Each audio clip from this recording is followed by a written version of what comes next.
Everybody, how you doing today? This is Mark with Mark's Home Hobbies. Yeah, I'd say Houston, we have a problem.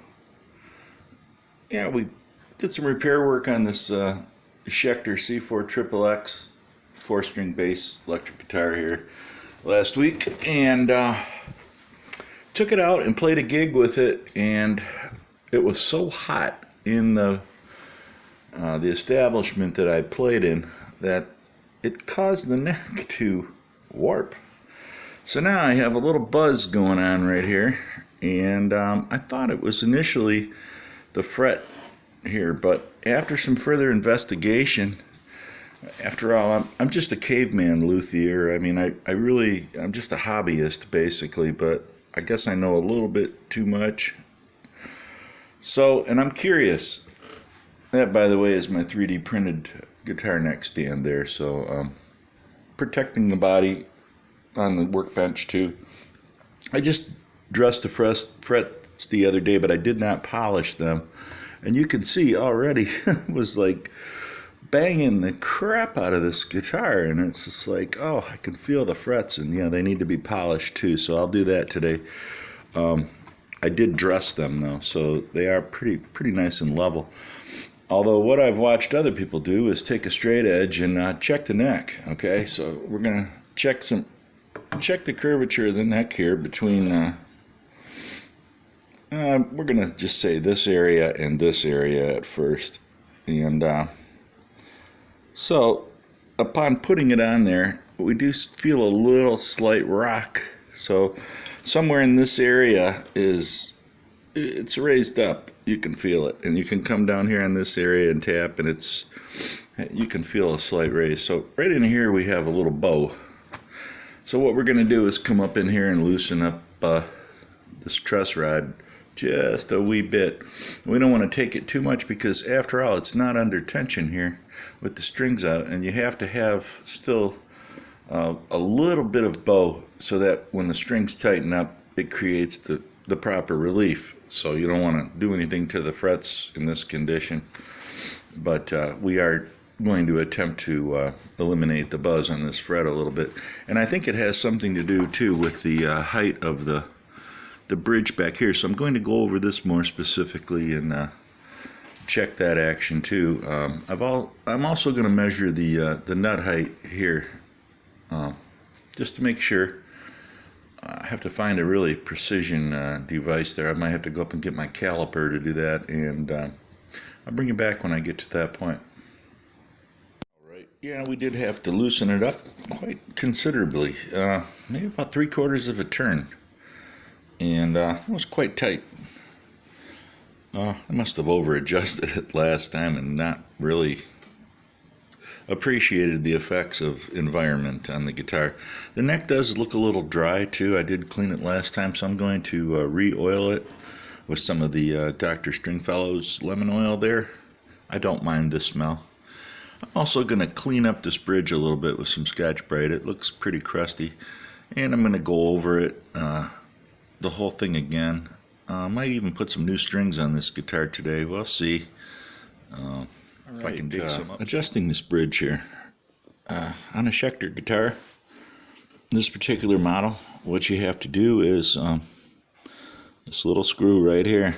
This is a 1.5 millimeter ball end Allen wrench, so you have to use something that's good, has a good tip, because you can strip that screw very easily. So you have to loosen this screw up first, because that holds this string block in place once you have set the height of the string block. So now that I have determined that the proper spacing has been achieved here, which is a little bit higher than most people would like, but I really beat the guitar when I play it, so I set them up a little high.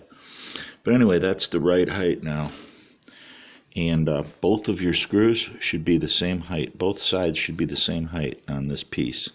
Otherwise you tend to put the string in the wrong position, and it's not sitting fully seated in the saddle, so it causes some weird buzzing and vibrations. Just doing a little bit more work here on the Schecter C4 XXX. A little bit of luthier work here. You can see we got a couple of problems. A little line in the finish there. Probably sweat score or something. I don't know, just dust or corrosion or something. I'll try to polish that out. I did notice that it's missing a ground wire here. I don't know if there ever was one there. I've had this guitar apart a lot of times, and I know there's a ground wire inside the cavity, but I did not realize it was not hooked up. I guess these pickups don't buzz even if the ground isn't hooked up. You can see the bridge here. It's a pretty massive plate. You can see the green collection of sweat. That is sweat right there. Okay, that's how much sweat gets poured onto this guitar. So this thing gets abused. This part right here probably weighs about a pound, I would say. Man, if it was only finished with some chrome instead of this cruddy whatever kind of finish that they got on all this equipment here.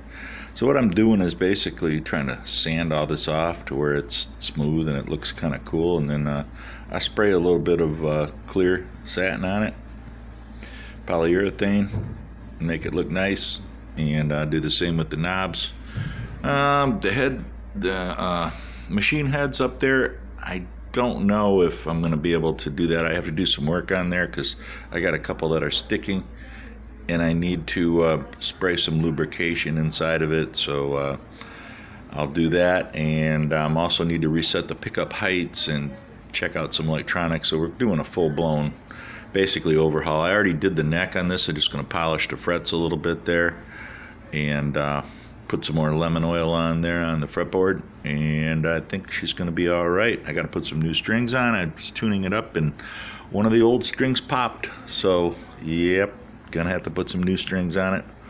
We'll see what we got around the shop. There's the other little tuning machine keys. Schecter has a pretty unique system of, doing it. Doesn't have a screw, that runs through this. They just slide in there in the slot, and then the little locking set screw inside of there locks them in place. So watch out you don't lose any of those little set screws, because you're not going to find any of those guys around anywhere, and if you do, they're going to be expensive. So I'm going to clean all this up here. I don't know what I'm going to use, but we'll try to clean her up here and get out the polishing stuff and see what we can do here about that line. I don't know, maybe a black Sharpie, if anything. If it's corroded into the finish or something, I'll just polish it as flat as I can, and then a little black Sharpie or something. I don't know. We'll see what happens. I'll bring you back in a minute. Hey everybody, a little update. There's all the stuff we've used so far. Not exactly in that order yet. We haven't used any lemon oil yet because we're not quite done. There's the old strings. There's the truss rod cover screws. There's the knobs. Cleaned all those up. I used some tuner cleaner and lubricant, and I put that on a paper towel, and I used a Q-tip and everything, and I cleaned all the saddles and all the ways, and I used a 1.5 and a 2 millimeter. And there's the back cover. You can see it's coated with grounding foil.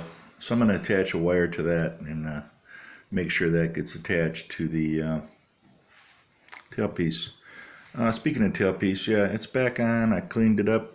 It turned out pretty good. There's a little scuffage right here where, like I got too vigorous with the paper towel and the solvent.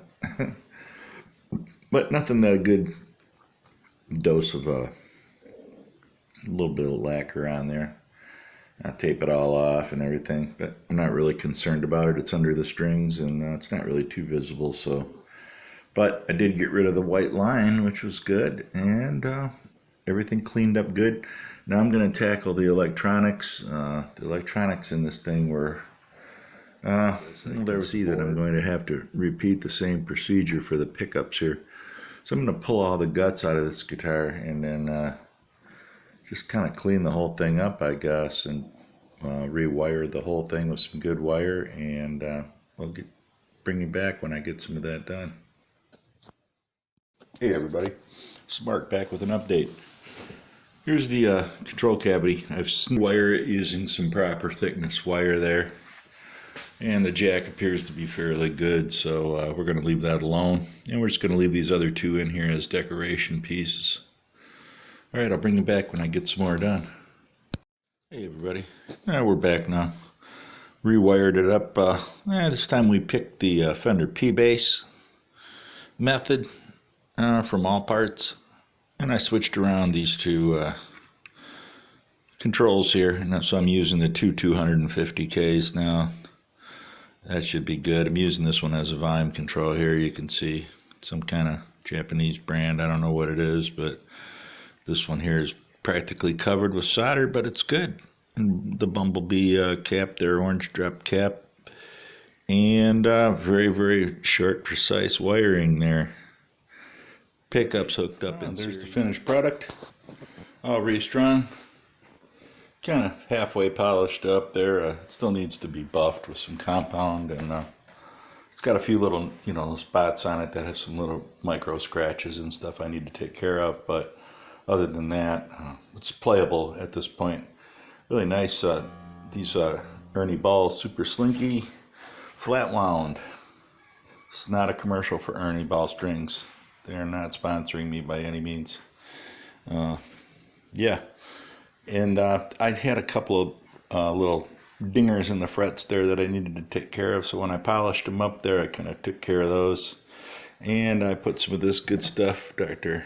Stringfellow's lemon oil, right on this fretboard right here. I'll let it soak in and probably do another coat tomorrow, just to get it nice and grizzly, because in this way when I sweat on it, it releases some of the oil, and that helps the strings to preserve a little bit longer, I guess. And yeah, I did a little bit of work to the machine heads. They were just a little tight, and actually, to my surprise, they were all loose. This big nut right here, over the course of the years of playing it, had loosened those big nuts there. So I tightened all those and checked all the rest of them, and took a little tension off some of these screws here to make them turn easier. Some of them are a little tight. The gears probably could use some new machine heads now after 20-some years.